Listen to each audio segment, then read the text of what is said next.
మీలోకి మీ భయం అంటే మీరు ఎట్లున్నారు, మీ హృదయ స్థానంలో మీ ఆత్మ ఉంది, మీ ఆత్మలో మీరు కలవడం మీలో మీ ప్రయాణం అంటే అక్కడి నుంచి వేరే మీనింగ్ లేదు. కనుక ప్రతిరోజు మీ భూమాన్ని దృష్టిపెట్టి మీ ధ్యాసను అభివృద్ధికి మార్చకుండా శక్తి వస్తుంది. చెప్పేదాకా ఎనర్జీ అందరికీ రావడం కారణం ఎనర్జీ మీద కూడా మీరు ధ్యాస పెట్టకూడదు. ఆ ధ్యాస శ్వాస రెండు పెనరేసుకుంటాలి. ఆ ధ్యాస మీ శ్వాస పుట్టిన మీరు హృదయంలోకి తీసుకెళ్తుంది. అందుకే పద్దెనిమిది శ్వాసే గురువు అన్నారు. గురువే దారి చూపిస్తారు. మిమ్మల్ని మీ దగ్గర చేర్చడం అనేది అంతిమ లక్ష్యం. ఇదే ఉత్తర గీతలో కృష్ణుడు చెప్పింది. కోటి పూజ సంస్కృతం స్తోత్ర కోటి జపం సమూహ జపకోటి సమూహ జ్ఞానం జ్ఞానం కోటి సమూహ లలిత. దాని ముందు 3 పట్టించుకున్నారు కానీ 4 పట్టించుకోలేదు. కానీ ఎక్కడి నుంచైనా ఆ 4ది జ్ఞానం కోటి అంటే కోటి జ్ఞానాలు చేస్తేనే నయమవుతాను కాదు. 1 సార్లు ప్రయత్నం చేయాలి. ఈ శ్వాస నుంచి మన హృదయ స్థానంలో ఎక్కడ పుట్టిందో శ్వాస అక్కడికి శ్వాస ద్వారా వెళ్ళాలి. అంటే మన ధ్యాస పక్కకు మనకు ధ్యాస అక్కడే ఉండాలి. ధ్యాస మళ్ళీందంటే మనం పక్కన జరుగుతాం. మనం పక్కన జరిగాలంటే మన లక్ష్యం నుంచి పక్కకు పోతాం.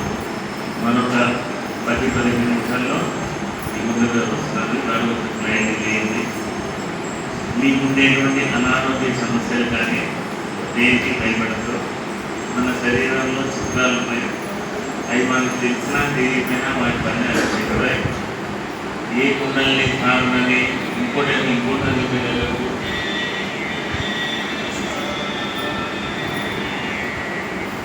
మనం దానికోసం మన గురువుగా చెప్పలేదు.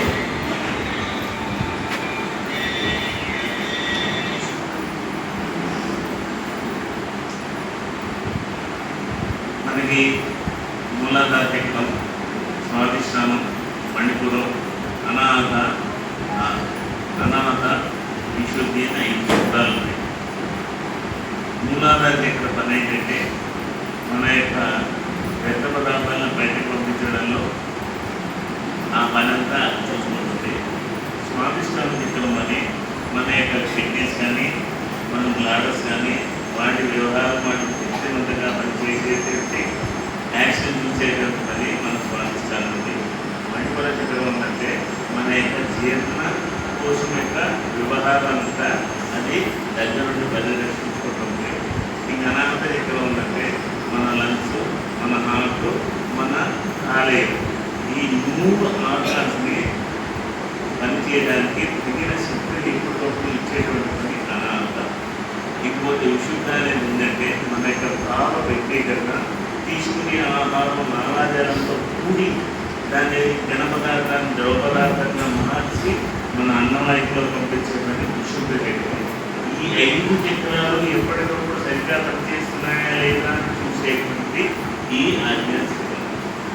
ఇది మీకు తెలిసినా తెలియకపోయినా ఆ వ్యవస్థ ఉంది.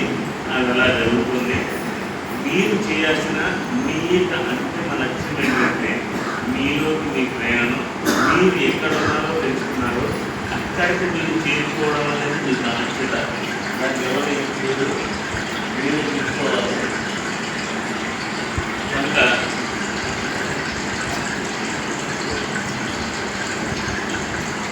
ఎన్ని ధ్యానాలు చేసినా, ఎన్ని సత్సంగాలకు వెళ్ళినా, ఎన్ని మండే వర్షాలకు వెళ్ళినా, ఎక్కడికి వెళ్ళినా ఒకటే గుర్తుపెట్టుకోండి. ఇందాక తెలియకపోతేనే మళ్ళీ కొంతమంది వచ్చారు.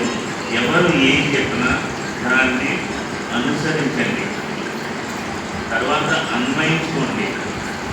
మీ జీవితంలో ఈ విషయాలు ఎలా జరుగుతాయో అన్వయించుకోండి. అప్పుడు కానీ ఆచరణలో పెట్టలేదు. ఆచరణలో పెట్టకపోతే మీకు సాక్షాత్కారం జరగదు. సాక్షాత్కారం అంటే ఇందాక మీకు చెప్పాను, అనుభూతి పొందడం. తర్వాత కొంతమంది వచ్చారు కాబట్టి మళ్ళీ చెప్తాను. అనుభూతి అంటే ఉపనిషత్తుల్లో ఉండేటువంటిది. శ్వేతకేతు వాళ్ళ నాన్న గొప్ప పండితుడు. గురుకులానికి వెళ్ళి అన్నీ నేర్చుకొచ్చినా ఆయన ఇంకా కదా పోలేదు, కానీ అసలైంది నేర్చుకోలేదు. దైవం అనుభవాన్ని పొందలేదు. దైవం అంటే ఏమిటో తెలియలేదు. అది తండ్రి చెప్పాలనుకున్నాడు. ఒక పాత్రలో నీళ్ళు తెమ్మన్నాడు, కొంచెం ఉప్పు తెమ్మన్నాడు. ఆ నీళ్ళలో అయితే బాగా కలపన్నాడు. ఉప్పు ఉన్న నీళ్ళలో కొడుకున్నాడు.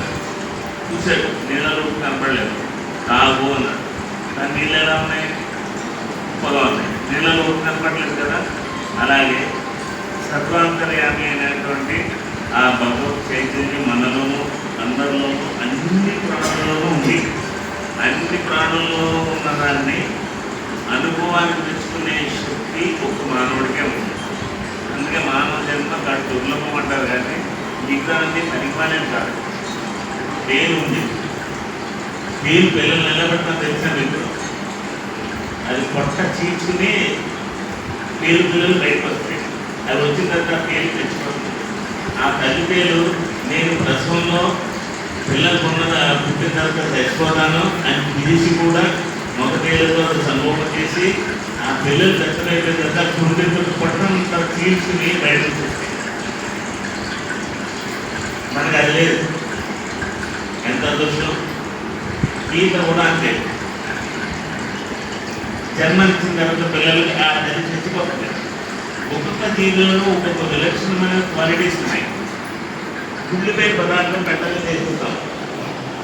ఆ వేసిన పదార్థం తిని బతుకుతుంది కుక్క. రాళ్ళు తిని పావును బతుకుతుంది. దాని పదార్థం ఒకటి రాళ్ళు.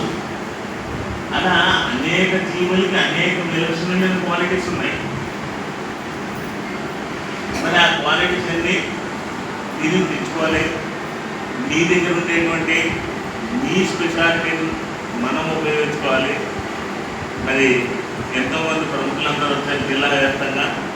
డాక్టర్ పల్లామత్త కుమార్ గారు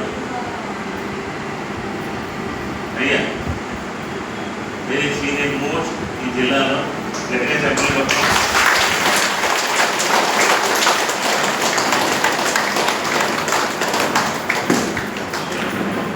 ఆయన డాక్టరే కాదు, స్పిరిచువల్ సైంటిస్ట్. శాస్త్రీయ దృక్పథం. విద్య అనేది శాస్త్రీయ దృక్పథంతో చూడాలి.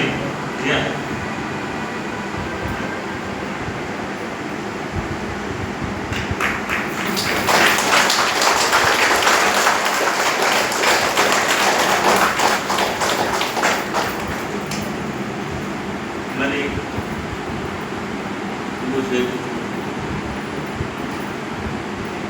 ముందు వారి సందేశం డాక్టర్ విషయాలలో ఈ పాపాలను సందే అయిపోతే ఆయన సరాసరి సభ్యులుగా చెప్తారు.